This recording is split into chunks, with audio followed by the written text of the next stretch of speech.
आज नवीन स्टाईलमध्ये मी गवारीची रस्सा भाजी केलेली आहे, गवारीची शेंगाची. चला सर्वात आधी मी तेल टाकले, कांदा लाल करून घेते थोडासा नॉर्मल.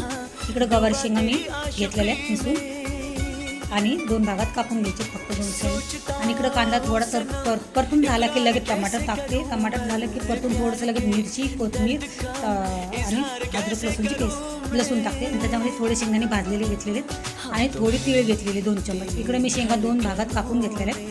इकडे तेल 2 मिनटं आपलं चांगलं मसाला परतून झाला आहे. साईडला करून तेल काढून मसाला बारीक करून घेतलेला आहे. त्याच कढईमध्ये मी थोडं तेल टाकलं आहे आणि त्याच्यामध्ये मी गवारीची शेंगा टाकून 2 मिनटं परतून घेतलं. इकडं गरम मसाला घेतलेले आहेत, सुका मसाला, लाल मिरची पावडर, धनिया पावडर आणि हळद हे मिक्स करून घेतले पाण्यामध्ये आणि त्याच्यामध्ये तेलात टाकून दिले. 2 मिनटं परतून दिले. त्यात मसाला टाकला, त्यात मीठ टाकले आणि चांगलं परतून तेल आटूस्तवर चांगलं हलवून घेतलं. त्याच्यामध्ये मग पाणी टाकलेले मिक्सरमधले भांड्याचं आणि गरम पाणी टाकले. त्यात गवारी शेंग टाकली, गरम मसाला